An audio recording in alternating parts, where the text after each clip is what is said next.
Patología de miembro inferior que requiere uso de órtesis. La luxación congénita de cadera es un amplio espectro de irregularidades en la formación de la cadera, presente desde el nacimiento y puede ser leve o presentar una luxación completa de cadera. Tales factores que pueden favorecer el riesgo de desarrollar la displasia de cadera, tales como el historial familiar, sexo femenino, antecedentes de embarazo, malformaciones asociadas. Tratamiento. El recién nacido con displasia consiste en mantener las caderas en aducción y flexión máxima, manteniendo la cabeza femoral dentro del centábulo por un periodo de tiempo que dependerá de la edad del niño y la gravedad de la displasia de luxación. Tipo de pañal: von Rosen y Ponseti.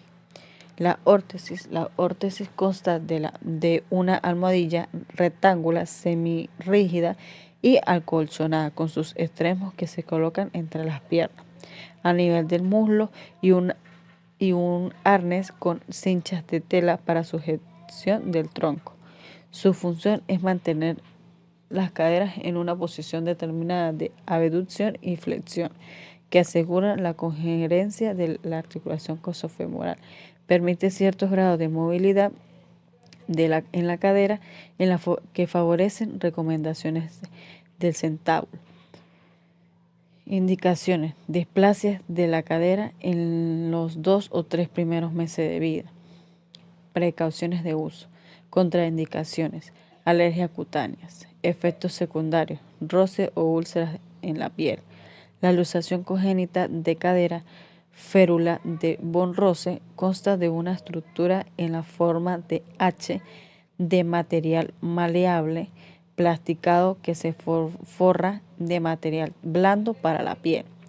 Su función es mantener las caderas en posición determinada de abducción, flexión y rotación externa, que aseguren la congruencia en la articulación coxofemoral.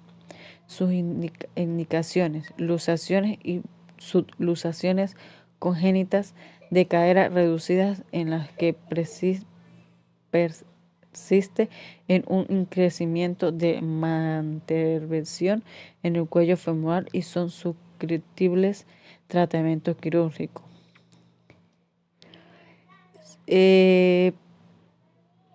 Contraindicaciones: alergias cutáneas, efectos secundarios, roce o úlcera de piel. Órtesis de la luxación congénita de cadera, la férula de Ponseti. Consiste en una barra arqueada graduable por su parte central para permitir variar el grado de aducción sin forzar el valgo del talón. Los extremos de barra incorpora unas botas que se articulan sobre la barra al final de poder modificar el grado de rotación.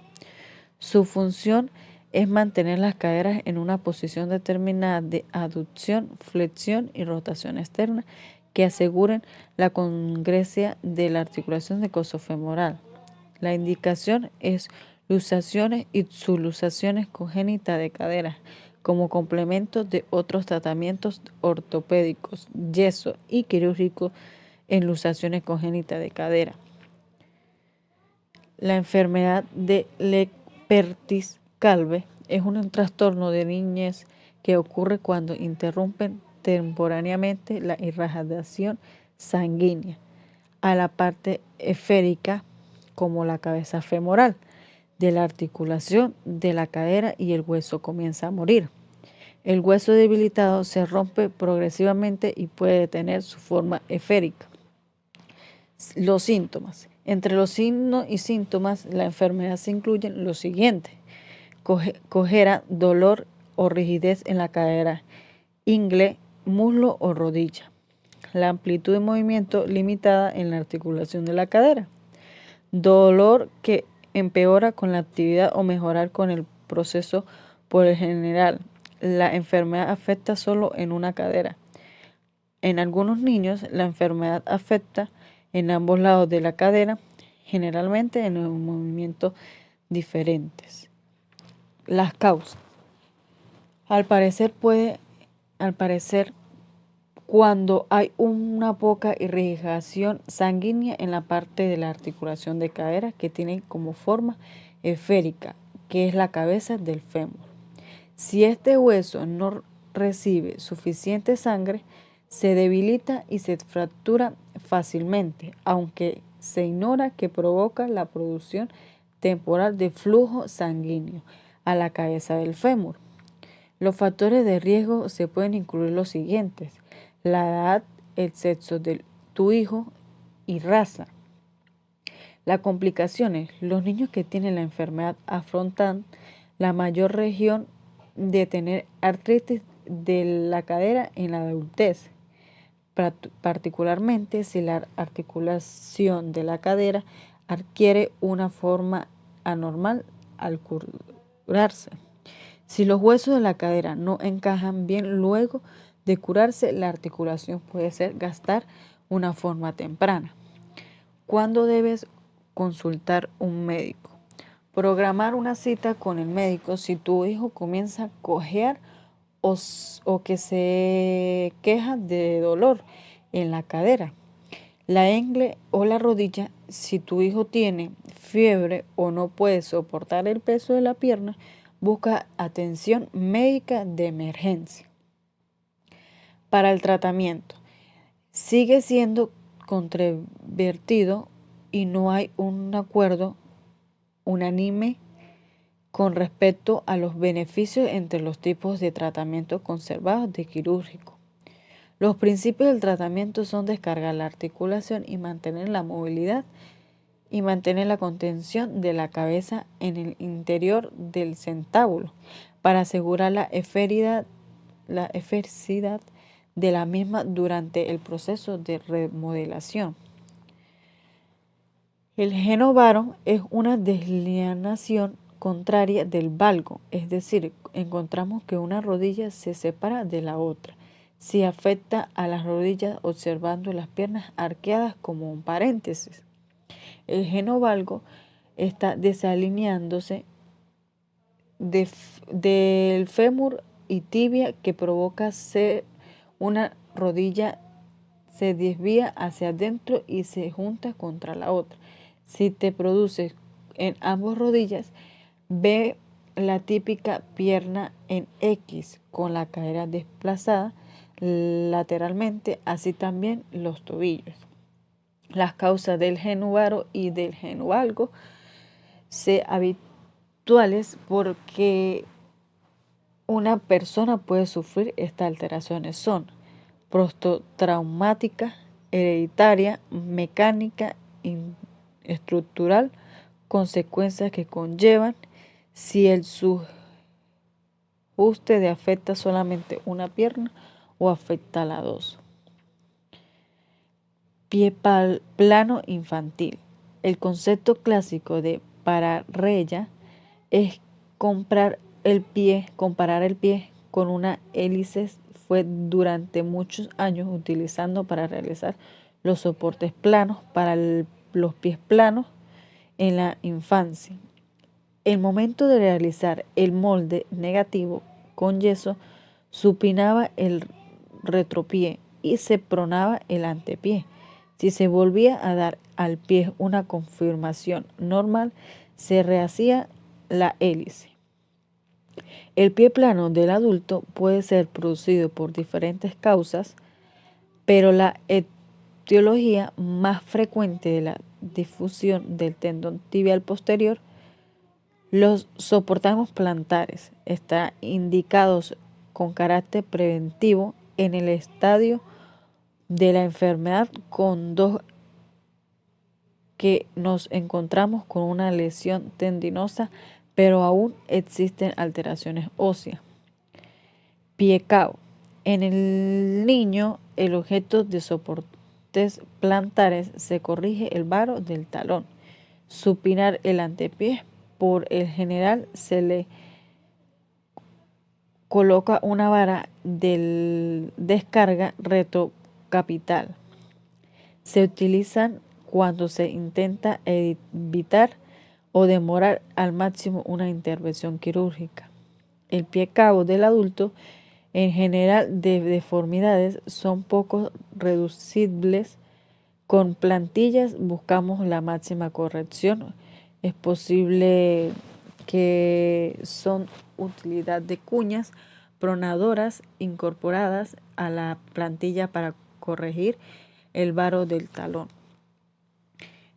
Pie varismo, el pie equinovarismo, varo congénito es una malformación que consiste en la deformación tridimensional de pie en la que estructuras óseas se encuentran alrededor en su forma, en la orientación de sus carrillas articulares. Clínicamente presenta quinismo y varismo y supinación de retropié y aducción de antepié. Congénita de cadera, la férula de Ponseti. Consiste en una barra arqueada graduable por su parte central para permitir variar el grado de aducción sin forzar el valgo del talón. Los extremos de barra incorpora unas botas que se articulan sobre la barra al final de poder modificar el grado de rotación. Su función es mantener las caderas en una posición determinada de aducción, flexión y rotación externa que aseguren la congruencia de la articulación de coxofemoral. La indicación es luxaciones y subluxaciones congénitas de cadera como complemento de otros tratamientos ortopédicos, yeso y quirúrgicos en luxaciones congénitas de cadera. La enfermedad de Leppertis-Calve es un trastorno de niñez que ocurre cuando interrumpen temporalmente la irradiación sanguínea a la parte esférica, como la cabeza femoral, de la articulación de la cadera y el hueso comienza a morir. El hueso debilitado se rompe progresivamente y puede tener su forma esférica. Los síntomas. Entre los signos y síntomas, la enfermedad se incluyen los siguientes: cojera, dolor o rigidez en la cadera, ingle, muslo o rodilla. La amplitud de movimiento limitada en la articulación de la cadera. Dolor que empeora con la actividad o mejorar con el proceso. Por el general, la enfermedad afecta solo en una cadera.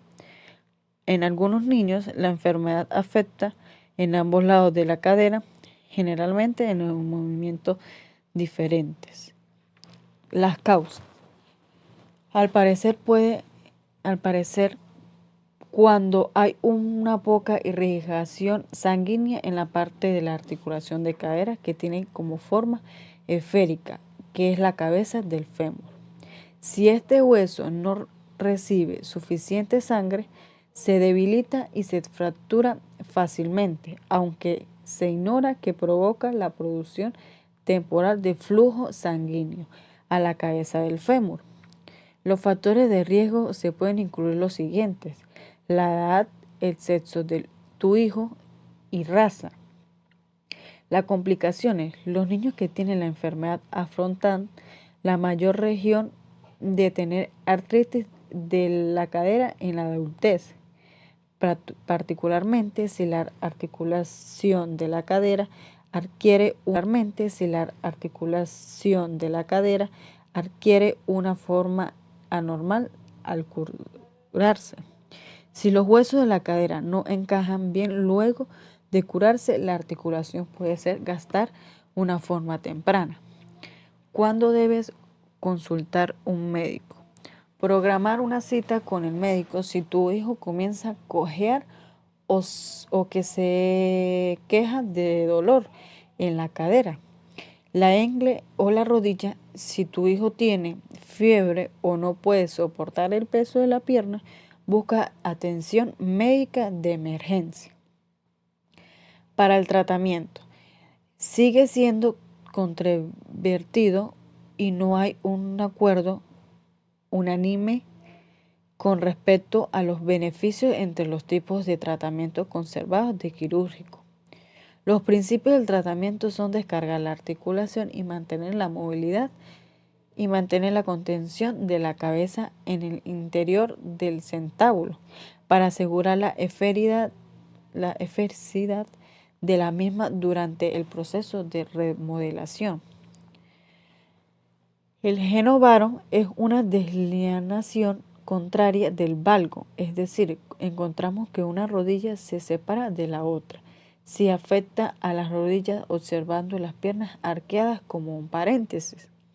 El genovalgo está desalineándose del fémur y tibia que provoca ser una rodilla se desvía hacia adentro y se junta contra la otra. Si te produces en ambas rodillas, ve la típica pierna en X con la cadera desplazada lateralmente, así también los tobillos. Las causas del genovaro y del genovalgo se habituales porque una persona puede sufrir estas alteraciones son prostotraumática, hereditaria, mecánica, estructural, consecuencias que conllevan si el subajuste de afecta solamente una pierna o afecta a las dos. Pie plano infantil. El concepto clásico de pararrella es comparar el pie con una hélice fue durante muchos años utilizando para realizar los soportes planos para los pies planos en la infancia. El momento de realizar el molde retropié y se pronaba el antepié. Si se volvía a dar al pie una confirmación normal, se rehacía la hélice. El pie plano del adulto puede ser producido por diferentes causas, pero la etiología más frecuente de la difusión del tendón tibial posterior, los soportamos plantares, están indicados con carácter preventivo en el estadio de la enfermedad con dos que nos encontramos con una lesión tendinosa, pero aún existen alteraciones óseas. Pie cao.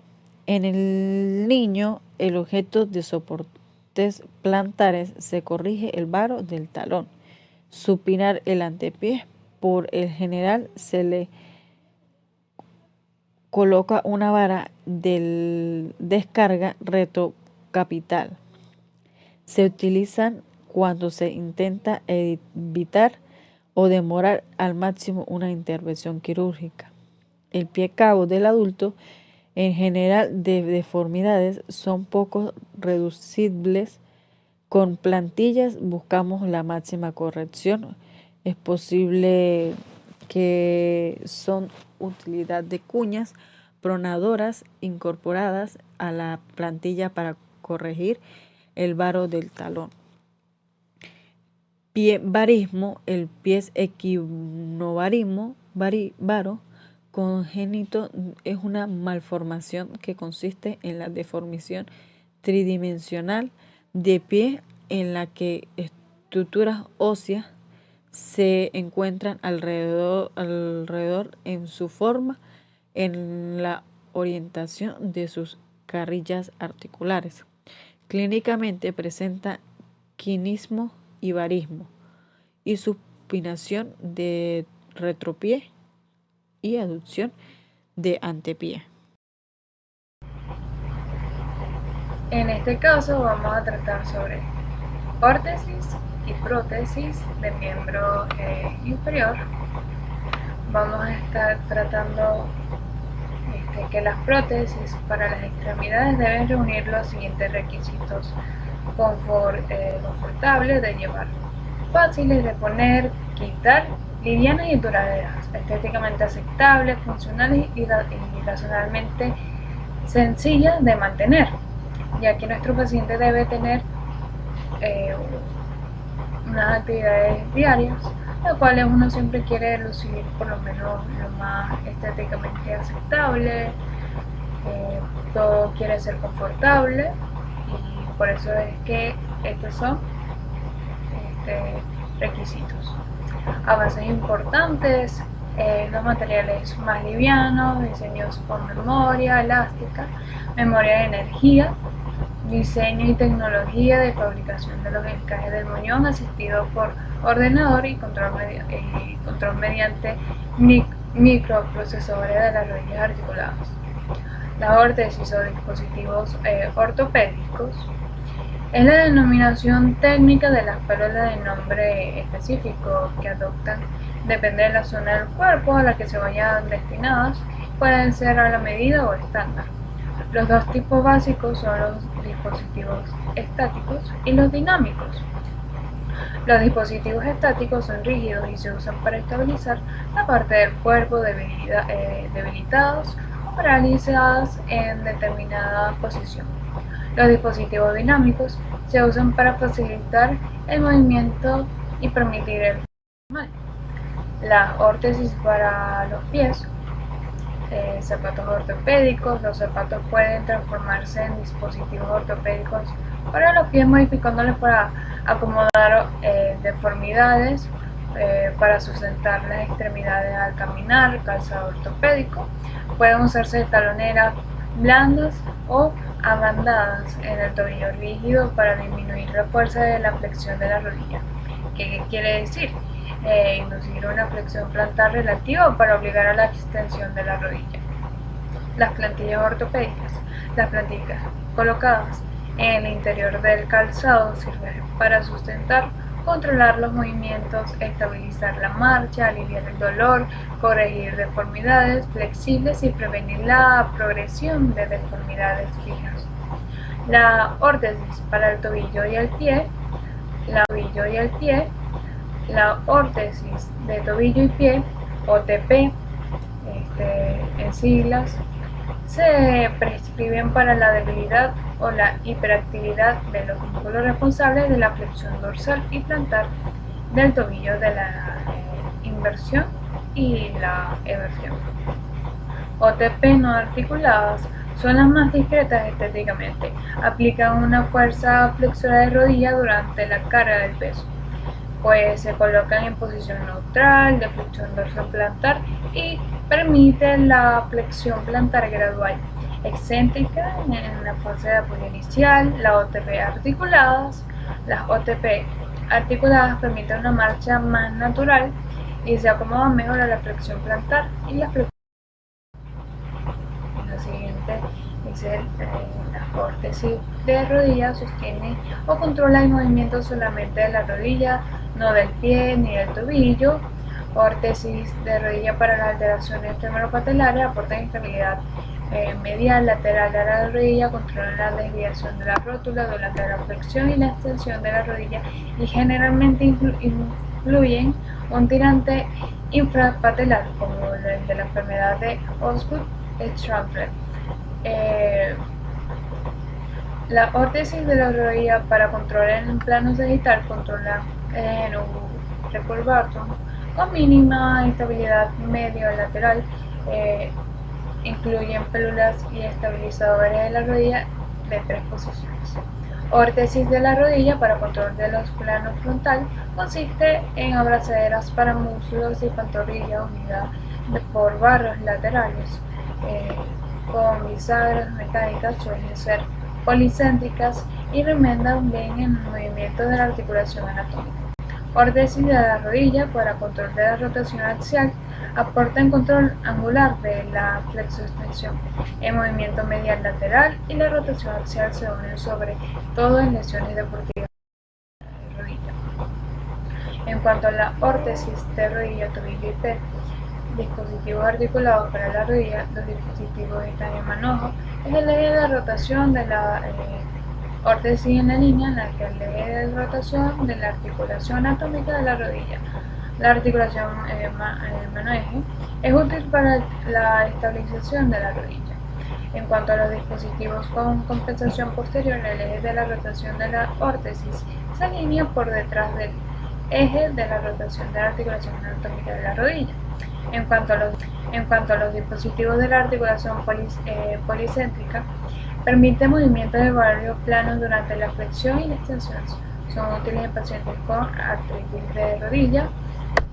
Dispositivos con extensión dinámica aportan fuerza adicional a la extensión de la rodilla, generalmente mediante resorte. Son útiles para los pacientes con debilidad de cuádriceps pero con extensión máxima de la rodilla. Después están las órtesis de control de tronco, cadera, rodilla, tobillo y pie. Las órtesis de tronco, cadera, rodilla, tobillo y pie o TACRTP consisten en unos dispositivos ortopédicos para la columna añadidos a una OCRTP para controlar la alineación y los movimientos del tronco. En cuanto a los componentes principales de las prótesis, encaje, mecanismo de sujeción, rodilla articulada, pilar, dispositivo distal. El encaje es el receptáculo de unión entre el muñón y la prótesis. En cuanto al mecanismo de la sujeción, el acoplamiento de la prótesis al muñón hace mediante correas, calzas, flejas, cuñas, almohadillas o combinación de varios de estas. La rodilla articulada, si es de precisa, son tres funciones principales: la del soporte durante la fase de apoyo de la marcha, control más suave, la fase de oscilación y mantención de la movilidad de la rodilla a la hora de sentarse y arrodillarse. Pilar siempre tuvo se une en el encaje de dispositivo distal.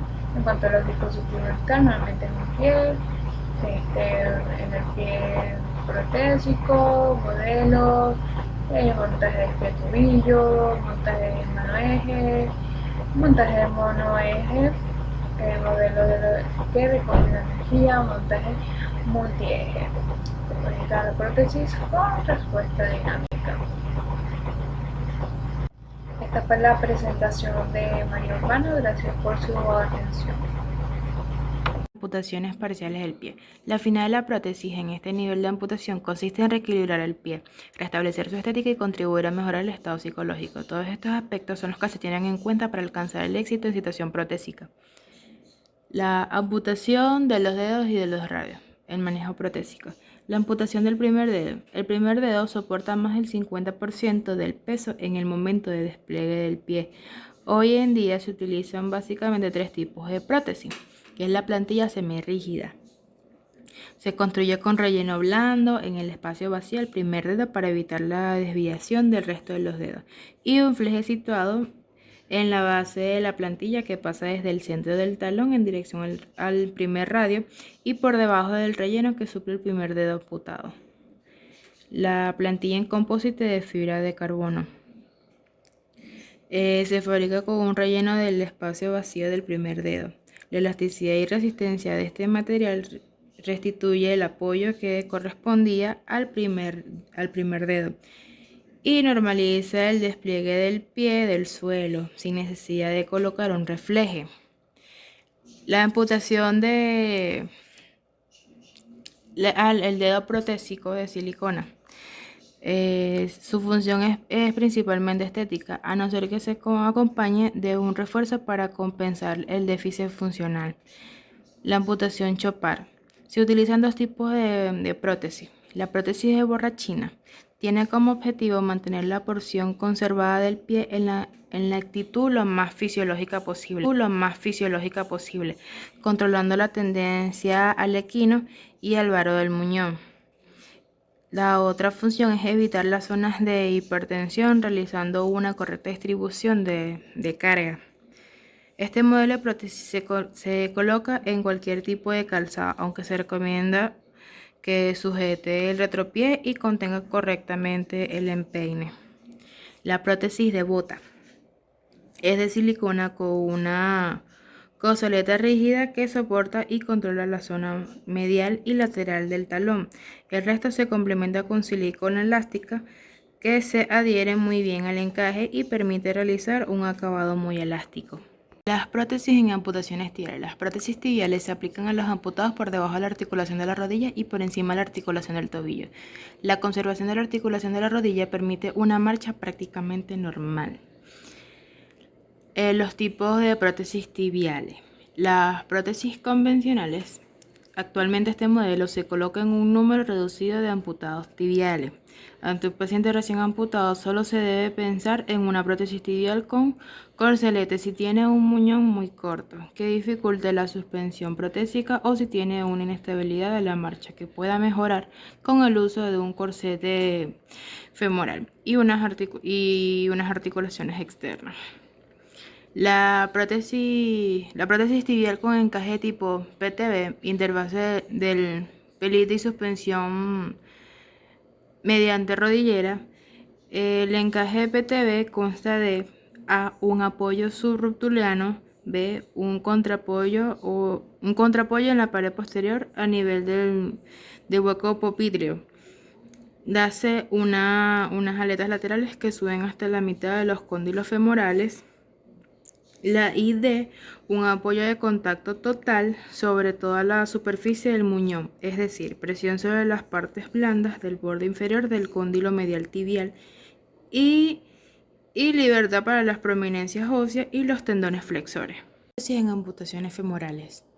Los componentes principales de una prótesis femoral son los siguientes: encaje, articulación de la rodilla y del pie con sus correspondientes piezas de unión o adaptadores y por último el sistema de suspensión. En el encaje está el encaje triangular o clásico. Actualmente ya no se utiliza, tenía una forma o sección triangular y se construía de madera o de aluminio. El contacto entre el muñón y el encaje no era completo, por lo que era necesario recurrir a sistemas externos que aseguraban una correcta suspensión, como los arneses de hombro y los cinturones pelvianos con articulación de la cadera. El encaje cuadrilateral. Como su nombre lo indica, tiene 4 lados o paredes y su diámetro es mayor en el plano frontal o medio lateral que en el anterior posterior. Cada una de las paredes tiene una función específica, pues las fuerzas de presión y contrapresión que se aplican sobre ellas facilitan una distribución de carga homogénea y tolerable para el amputado. El encaje de contención isquiática posee una forma rectangular con el lado mayor en sentido antero-posterior y una dimensión más estrecha en el sentido medio lateral. El encaje flexible. En este tipo de encaje no cambia la biomecánica, sino el material del que está construido. Consiste en un encaje cuadrilateral o de contención isquiática hecho de termoplástico flexible, pero se refuerza con un material rígido tipo resina o fibra de carbono. El encaje 3S, el tipo de rodilla que prescribamos dependerá de varios factores como la edad, el peso y la altura del paciente, así como el nivel de amputación y del grado de actividad o movilidad que tiene el amputado. Por lo tanto, cada amputado es diferente y requiere diferentes soluciones. Dispositivos para cadera y rodilla. La prótesis antigua, el encaje se fabrica en piel de vacuno a modo de corcelete, con una abertura anterior cerrada con cordones y un fondo distal blando amoldillado para facilitar el apoyo del muñón. La única ventaja que tiene la prótesis antigua es que el corcelete se le puede adaptar a cambios de volumen del muñón, sin embargo tiene grandes inconvenientes. El paciente de avanzada edad con artritis en las manos puede tener dificultad para ajustar bien los cordones del corcelete. Las articulaciones metálicas son pesadas y poco estéticas. La prótesis actual, el encaje es doble, un interior blando fabricado por pelite y otro externo de poliéster laminado en resina y en polipropileno. El encaje es más corto que en las amputaciones femorales, que van de 2 a 3 centímetros del pliegue inguinal y no alcanza el isquion. La prótesis canadiense. Los componentes de una prótesis canadiense son la articulación de cadera, articulación de rodilla, pie protésico y alineamiento. La diferencia de una prótesis canadiense por una desarticulación de cadera o por una hemipelvectomía radical exclusivamente en el encaje. El encaje en la epimelvectomía desaparece la articulación de la cadera y la hemipelvis correspondiente. La diferencia, por lo tanto, con la desarticulación de la cadera radica en que el muñón conserva el marco pélvico y los músculos, que son unos elementos clave para el apoyo, la transmisión del peso y para asegurar una adecuada suspensión de la prótesis.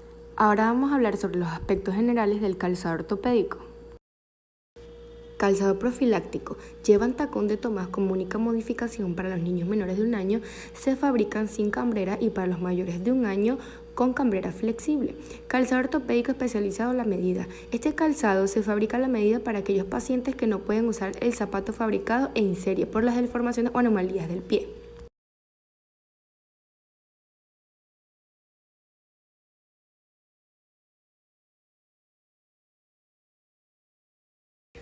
Características. Tacones. Se indicará el tacón Tomás para pies planos valgus y en defectos de rotación de los miembros se utilizará el tacón tipo Turkel. La altura de los tacones en la mujer será de 20 a 30 milímetros y en el hombre de 15 a 20 milímetros. Soportes. Pueden ayudar principalmente en los pies planos flexibles, aunque se usan además en el pie cabo y en el metatarso plano. Los soportes para los arcos de los pies pueden clasificarse en rígidos, semirrígidos y flexibles. No recomendados los soportes rígidos, pueden usar los semirrígidos y los flexibles, los cuales son confeccionados con múltiples materiales. La horma recta se utiliza en niños después de los 4 años. En los adultos ya no se fabrica este tipo de calzado. La horma invertida se fabrica para la corrección del pie adulto desde la edad de 1 hasta los 4 años. En general, la parte más alta del soporte removible o fijo debe siempre coincidir con un punto situado debajo del primer tercio anterior del calcáneo. En el caso del arco metatarsiano, el punto más alto del soporte debe encontrarse por debajo y por detrás de la cabeza de los metatarsianos. Normas básicas del calzado corrector. Se utiliza para prevenir el calzado profiláctico y para corregir determinadas deformidades de los pies. Dicha acción se realiza a través de las modificaciones propias de la horma con que se fabrica. Ahora vamos con las hormas. Hormas básicas. Horma aproximadora, también denominada aductora o inversora, aproxima entre sí la puntera, es decir, su eje longitudinal se desvía hacia el medial. De esta manera se realiza un efecto de aproximación del primer metatarso del pie al borde interno del talón. Ahora vamos con la horma separadora. Actúa sobre el pie como una órtesis mediante 3 puntos de apoyo. Medial, calcáneo y en el primer metatarsiano es su apoyo. Lateral en los cuboides. Esto intenta que el pie no se desvíe en aducción o hacia medial, acción antivara o antiaductora. Existen 2 hormas básicas separadoras. La horma separadora intensa, propia del calzado preandante, usado en el dedo del pie aducto o metatarso varo. Horma separadora poco intensa, utilizada como codadyacente en el pie sambo. Ahora vamos con la horma neutra. No diferencia el lado derecho del izquierdo, ambos zapatos son iguales, especialmente en calzado preandante. Se utiliza para el paciente de metatarso varo leve. Ojo con esto porque es únicamente en los casos leves. Su aspecto estético no es fácilmente aceptado por el niño mayor o en adultos jóvenes y tienden a rechazarlo bastante frecuentemente. Ahora vamos con la horma para plantilla. La horma se modifica aumentando su eje vertical. Calzado resultante más profundo, con capacidad interna e interior extra necesaria para la plantilla ortopédica. Existen numerosas variaciones, aunque la mayoría son rectas y ligeramente aproximadoras.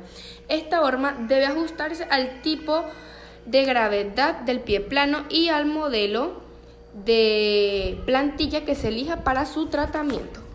Su aspecto es pobremente estético y produce un frecuente rechazo por el paciente joven. Ahora con las hormas torsionales o helicoidales.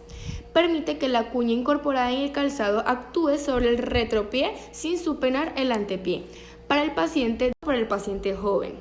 Ahora con las hormas torsionales o helicoidales. Permite que la cuña incorporada en el calzado actúe sobre el retropié sin supenar el antepié para el paciente de pie plano valgo, y en la torsión puede recontraerse en hormas de eje medial longitudinal recto y hormas normales fisiológicas y en hormas aproximadoras. Calzado ortopédico. Son aquellos zapatos indicados y utilizados por una persona que presenta algún tipo de patología asociada a una deficiencia o deformación de uno o ambos pies. Dicha patología puede ser de tipo ósea, articular, muscular, neurológica, entre otras. La prescripción de zapatos ortopédicos se inscribe dentro del marco terapéutico no solo para el tratamiento de una deficiencia, sino también para el manejo de una minusvalía funcional o estética. El perfeccionamiento de los tratamientos médicos y las técnicas quirúrgicas ha hecho que se reduzcan algunas de sus indicaciones, como la poliomielitis o el calzado infantil, mientras que se han desarrollado otras como el pie diabético. El éxito de su prescripción y de su realización pasa por un diagnóstico preciso de la afección causal y de sus consecuencias funcionales, así como por una estrecha colaboración entre el paciente, el médico prescriptor y el ortesista podológico. Las posibilidades de corrección, estabilización o descarga son múltiples, pero su elección sigue siendo la mayoría de las veces empírica y no se basa en una evaluación científica. El incremento de la utilización de sensores de presión y de pistas de marcha debería permitir la mejora progresiva de esta modalidad terapéutica.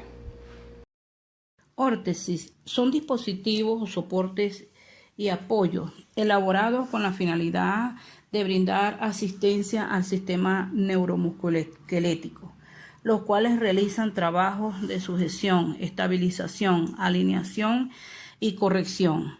Estos se clasifican de acuerdo a la parte del cuerpo donde se vayan a utilizar, siendo las siguientes las más utilizadas: órtesis de miembro superior, órtesis de miembro inferior, órtesis de columna vertebral.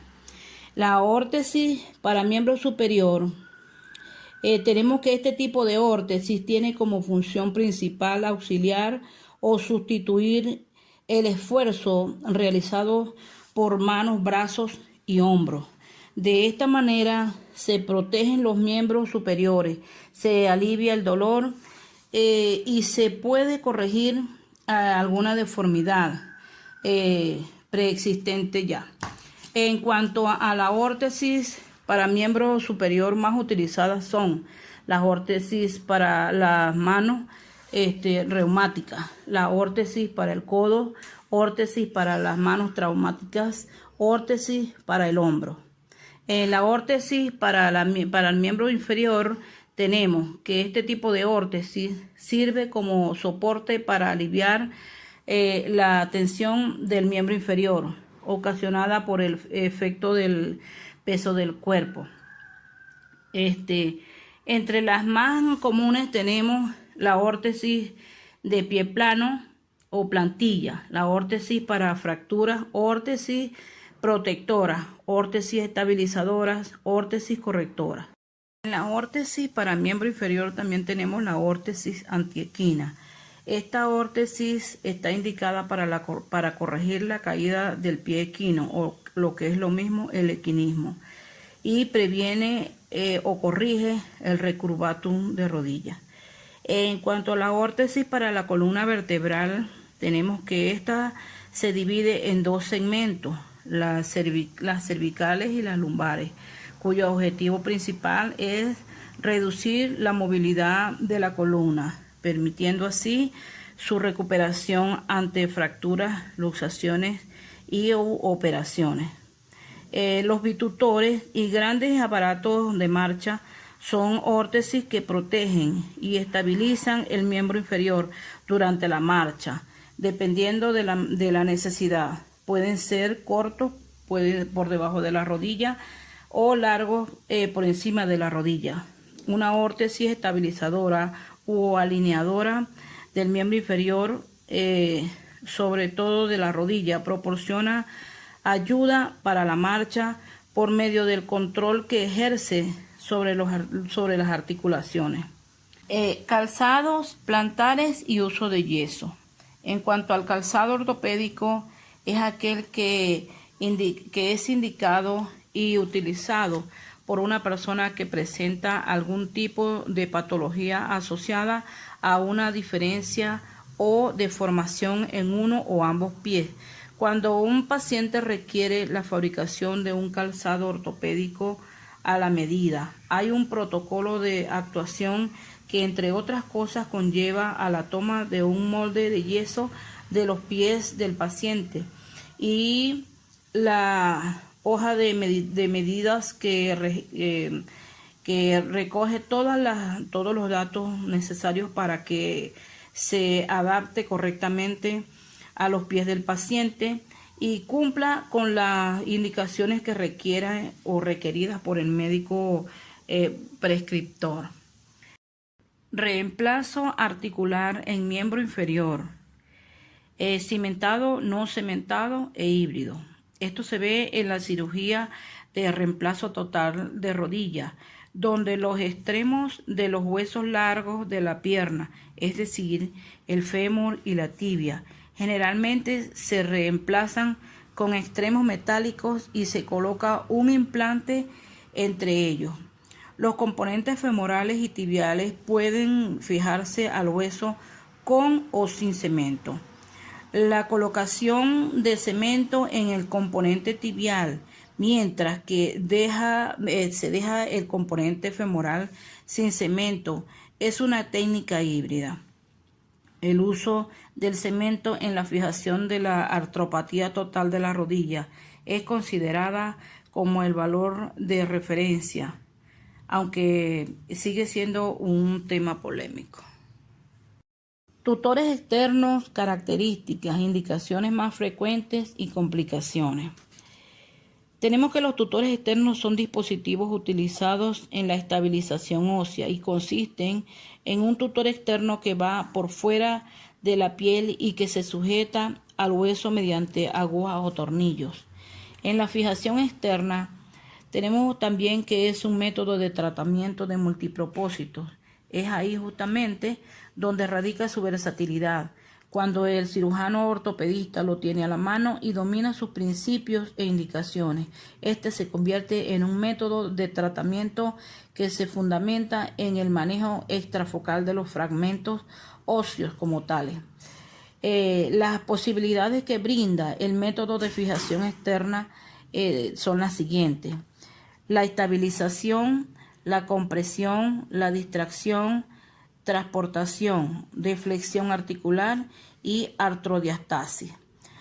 Sus indicaciones. Entre las indicaciones más frecuentes tenemos que está indicada en traumatología para los siguientes casos: fracturas expuestas de grado 3, fracturas infectadas, fracturas de huesos largos, disyunción pélvica. En las indicaciones en el área ortopédica tenemos que está indicada a elongaciones de miembros, pseudoartrosis infectadas, pseudoartrosis hipertróficas, deflexión articular progresiva, transporte óseo, grandes recesiones óseas tumorales, artrodesis, corrección de deformidades angulares y otros tipos de pseudoartrosis. Complicaciones. Entre las complicaciones más frecuentes en el uso de los fijadores externos tenemos dos muy importantes, que son el aflojamiento de los pines y la infección. Pareciera que ambos son secundarios o van de la mano a la necrosis térmica del hueso y de los tejidos blandos.